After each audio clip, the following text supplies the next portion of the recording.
आदर्शी बेरोजगारी का मुद्दा और आपने अभी दहेज प्रथा की बात की।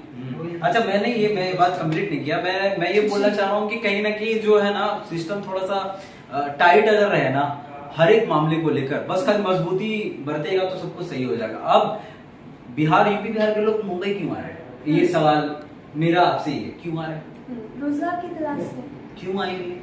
क्योंकि जब रोजगार वहां तक नहीं पहुंच पा रहा, इसीलिए इसके पीछे का हम जिम्मेदार माने डाले पे डाले। Yes exactly. यहाँ पे इंडस्ट्रियल एरिया बहुत ज्यादा है, इंडस्ट्री बसा हुआ, अलग अलग कंपनीज है, वहाँ है ही नहीं, तभी तो यहाँ भटकते हुआ है। सरकारें कर क्या रही है? इतने लंबे समय से गद्दों पर बैठी है, सत्ता पे काबिज है, तो सरकारें कर क्या रही है? बिहार का क्या हाल है? हमको लगता है कितना विकास पहुंचा। हम ज्यादा तो नहीं बोल सकते हैं, हम अभी नेता हैं, नेताओं वाली बात तो नहीं कर सकते, लेकिन हमको लगता है जी, हमको लगता है नफीसा जी की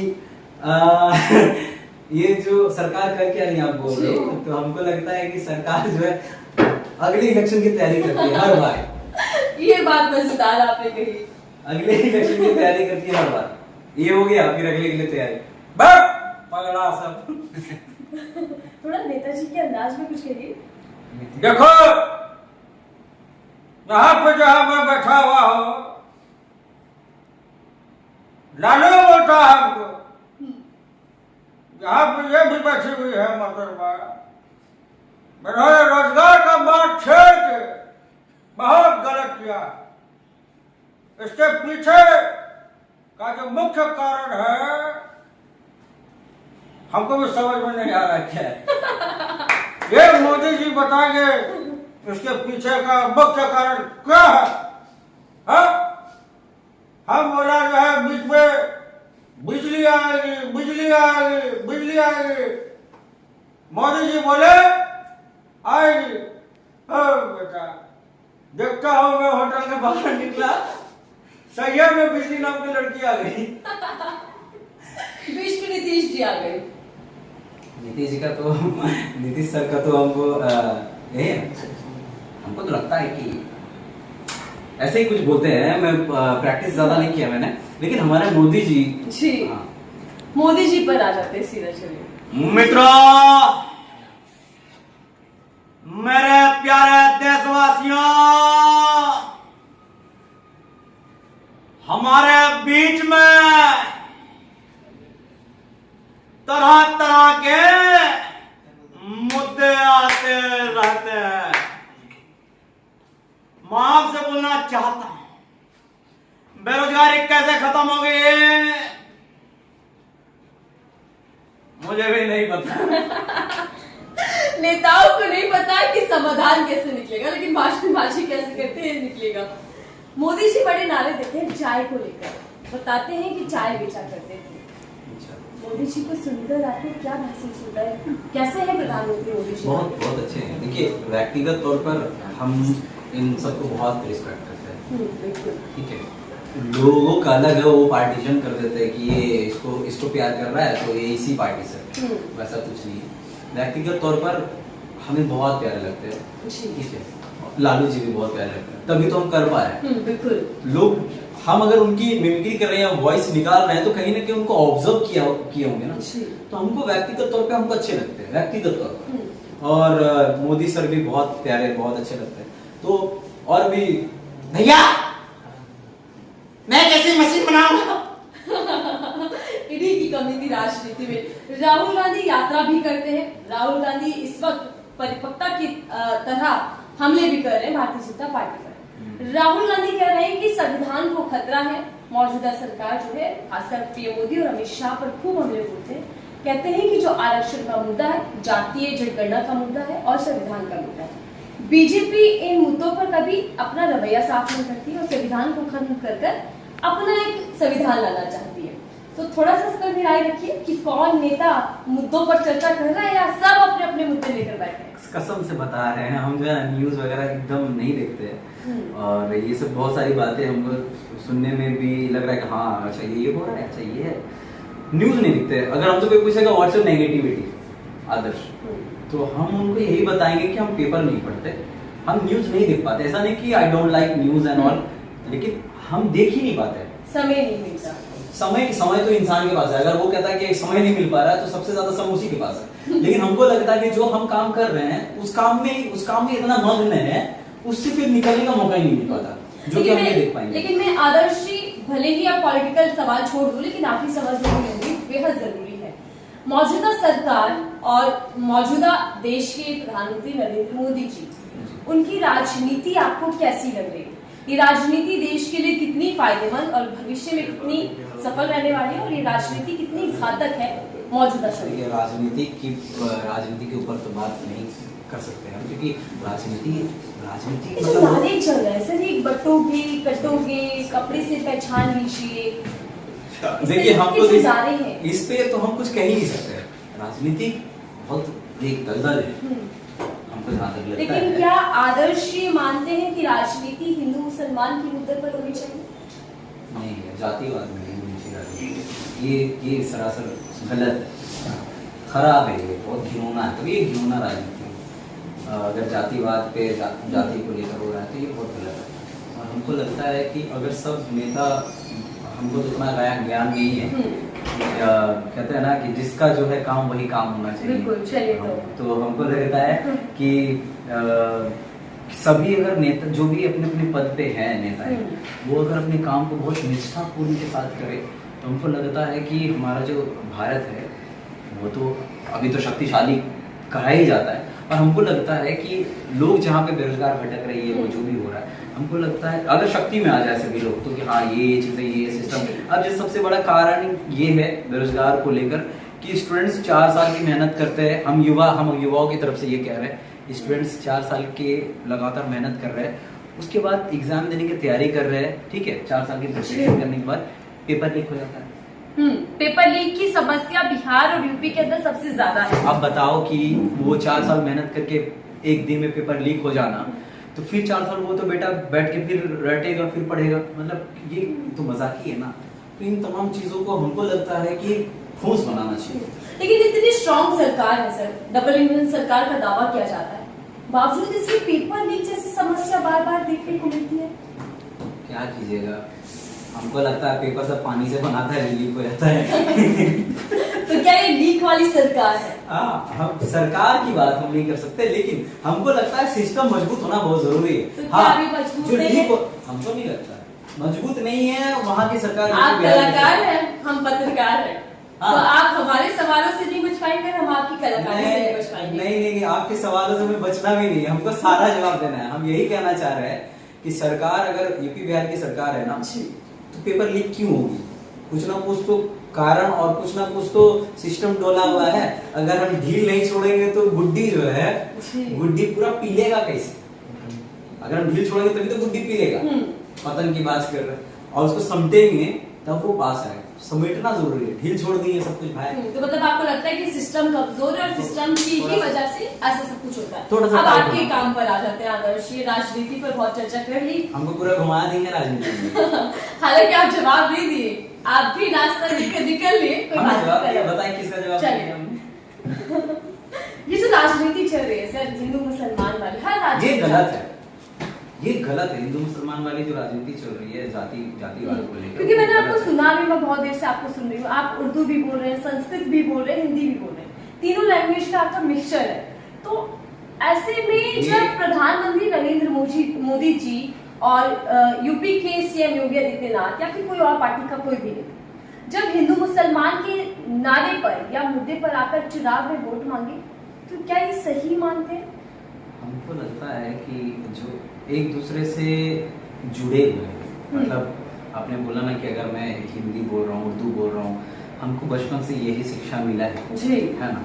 हमको बचपन से यही शिक्षा मिला है कि बोलना कैसे है, बात कैसे करना है, हमको माता पिता से मेन में हमारे सर्वोपरि वही है।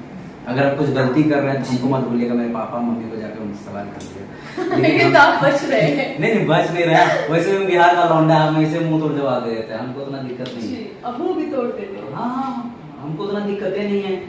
हमको जहाँ जो गलत लगता है वहाँ पे हम विभागी के साथ बोल देते हैं, लेकिन हमको लगता है कि दोनों एक दूसरे के ना मतलब परे हैं।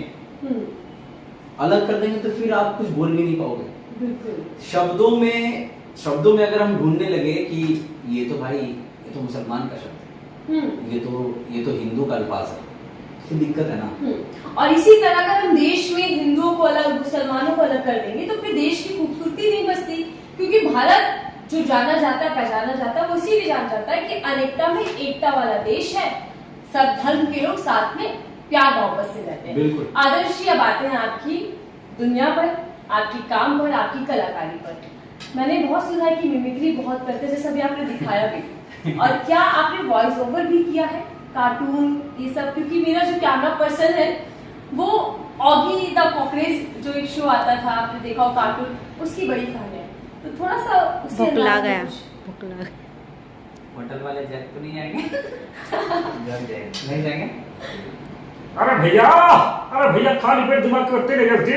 अरे चिंगम सर, मुझे समोसे ला के। अय्यम्मा चिंगम का चाकू तो बचना इम्पॉसिबल, बोलो तो इम्पॉसिबल। एक और वो ऑगी एंड द कॉकरोचेस। अरे भैया, अरे रोक तो भैया, ये कौन सा हमला हो गया भैया? ओए तू आगे बढ़ता चल, मैं तेरे साथ हूँ। आओ ढाक डेके ढाए तुझे नलो वाले बीबी बोले यार इतनी बात मैंने तो बकला गया रे बाबा, ऐसे ही कुछ। सलमान खान।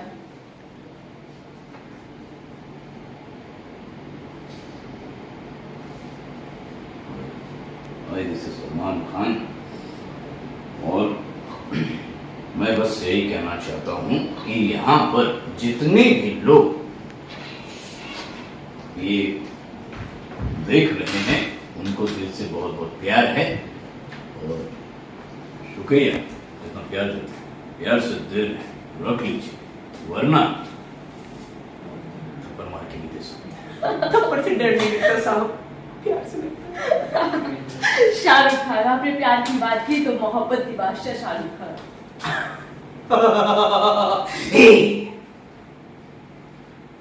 अरे नैना, मेरी बात सुनो नैना, मैं आंखें बंद करता हूं तो तुम्हें देखता हूं, मैं आंखें खोलता हूं तो तुम्हें देखना चाहता हूं, तुम पास नहीं होती तो तुम्हें चारों ओर महसूस करता हूं।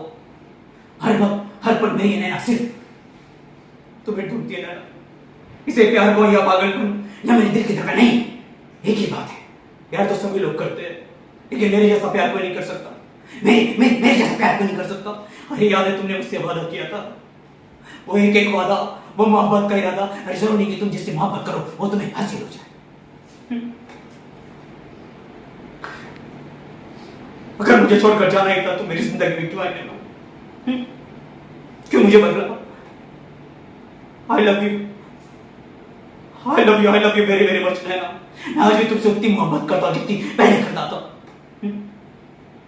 साला मैं सब जानता हूँ कि तुम्हारे दिल में मेरे लिए मोहब्बत नहीं बची। क्या तुमने मेरे बारे में कभी सोचा?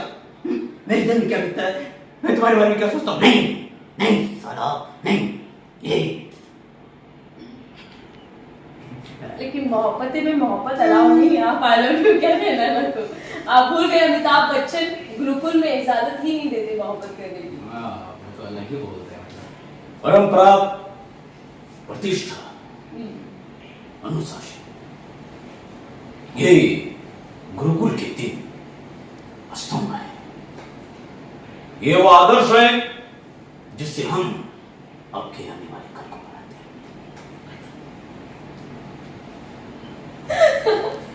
आपकी फैन आपको बता रहे हैं क्या करना है। बहुत जबरदस्त, बहुत अच्छा आप मिमिक्री कर रहे हैं। और जब शाहरुख जी की मिमिक्री आपने की, जी। मैं आपकी आंखों को बड़ी गौर से देख रही थी। अच्छा, वो आंखों में आंसू दिखाई दिया, दर्द दिखाई दिया, तो क्या डीपली आप चले जाते हैं मिमिक्री? कैसे मिमिक्री करते समय कैसे फील होता है, कैसे कर लेते हैं आप? क्योंकि अमूमन आम व्यक्ति ऐसा नहीं कर सकता। मैं तो अपनी ही आवाज बार नहीं निकाल पाती, आप तो सबकी आवाज ही निकाल रहे हैं। मैं तो कोशिश करता हूँ, मैं कोशिश ही करता हूँ। अच्छा हो रहा है बुरा हो रहा है मैं नहीं पता, बट हम कोशिश कर देते हैं। सामने वाला वो डिसाइड करेगा सही किया गलत किया, जो किया आपके पास है। गोविंदा जी रह गए, नाराज हो जाएंगे। अच्छा गोविंदा जी,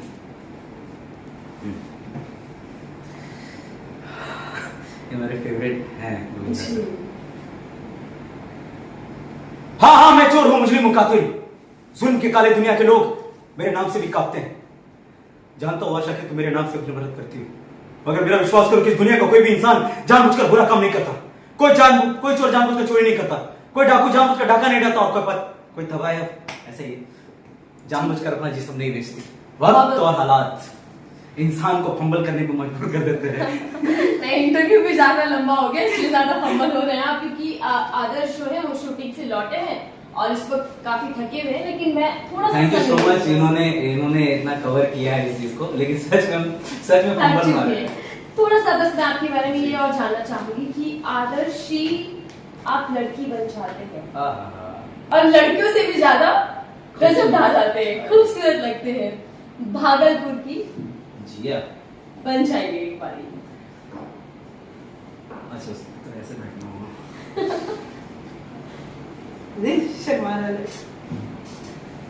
हेलो गाइस, हाय, मैं हूँ जिया और मैंने कईयों को मतलब दिल दिया और दिल लिया। स्पेशली मैं आई मीन दिल sorry I am in Mumbai right now and I feel very exotic, okay ना, बट क्योंकि ना मेरे को बहुत अच्छा लग रहा है, मतलब मेरे साथ मुझे ऐसा लग रहा है मेरी सखी बैठी हुई है और काफी खुशमिजाज लग रही है और मुझे लगता है कि ये मेरी दोस्त हो गई है। और थैंक यू सो मच, आप लोगों ने मुझे इतनी देर तक सुना और आप लोग बहुत अच्छे हो यार, मतलब बहुत काम करते रहो, बहुत आगे बढ़ते रहो और दुआ करो कि भागलपुर की जिया भी मतलब तहलका मचाती रहे। मेरा गाना आ रहा है, वो देखना मत भूलना, ठीक है? गाना क्या आ रहा है? केला ले लो, ठीक है ना? ये गाना आ रहा है, आदर्श का गाना है, बहुत अच्छा गाना है। जैसे मैं एक बात बताना चाहती हूँ, आजकल के लोग ना इतने ज्यादा खराब हो गए, इतने ज्यादा खराब हो गए, मैं क्या बताऊं, मतलब फलों को भी ना मतलब अल्टर पल्टर रूप से देखते हैं। मतलब मैंने खेला बोला 3-4 लौंडे हंस दिए, ये गलत बात है ना। मैं वो मानसिकता चेंज करने के लिए ये गाना मैंने आदर्श से बनवाया है। एक केला बेचने वाले की कहानी है, आप उसके चेहरे को जाकर देखना, कितने वो मासूम लगते, कितने इनोसेंट लगते, दिन भर खड़े रहते, तब जाके एक दर्जन 2 दर्जन जो भी केले लेते हैं वो बेच देते हैं। मतलब फिर देखो यार कितनी मेहनत करते हैं। तो मैं बस यही कहना चाहती हूँ, जो गाना आ रहा है ना केला ले लो, बहुत इनोसेंट और बहुत ही प्यारा सा सॉन्ग है। एक केला बेचने वाले की कहानी पर ये गाना है। किस तरीके से माँ बीमार रहती है, वो घर से बाहर चल जाता है, माँ को बिना बताए, उसकी माँ को पता भी नहीं रहता कि मेरा बेटा केला बेचता है ठेले में। सो आप मुझे जाकर देखना यूट्यूब पर, डी फॉर दरिंदा में। थैंक यू सो मच, आपने जिया को बुलाया और जिया की सब दीवाने भी हो गए। ये लोग दीवाने नहीं, ये लोग लाइन मारते तो जिया को ऐसे डर लगता है कि यार सब लोग लाइट मार रहे हैं। नहीं तो क्या होगा, मतलब अंदर से तो मैं मरती हूँ ना। चलिए धन्यवाद। बस एक आखिरी वो उनका था ना पुष्पा का, हाँ। पुष्पा जरूरी है क्योंकि आपने उसका रिक्रिएट मैंने बहुत सारे वर्जन बनाए अलग अलग। पुष्पा 2 का बनाया, पुष्पा का बनाया था, डीजे अल्लू अर्जुन। मेरे वीडियोस देखेंगे तो आपको खुद समझ में आ जाएगा कि हाँ अल्लू अर्जुन का भी दीवाना है पुष्पा।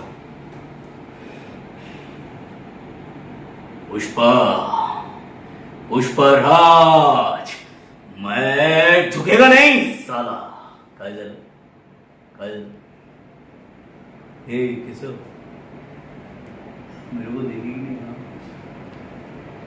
हे क्या बोल रहे थे? हाँ, एक चुम्मा का 5000।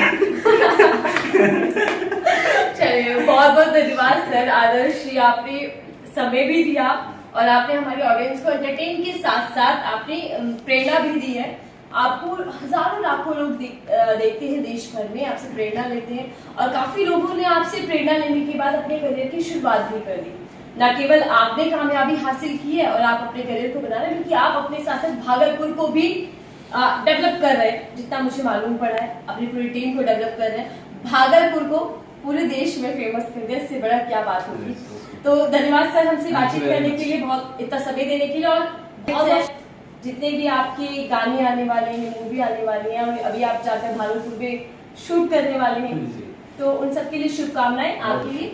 बहुत बहुत धन्यवाद। अगर आपको हमारी ये खास कवरेज पसंद आई हो, जो थोड़ी सी चुनावों से अलग थी लेकिन बहुत खूबसूरत थी, बहुत अच्छी मुलाकात रही, बहुत अच्छी चर्चा रही, अगर आपको पसंद आई हो तो वीडियो को लाइक शेयर जरूर कीजिएगा। और आगे अगर ऐसी वीडियो आप लोगों को चाहिए हो तो जरूर कमेंट बॉक्स में लिखकर बताइएगा। हम ऐसी कोशिश करेंगे कि आदर्श जैसे अलग अलग लोगों को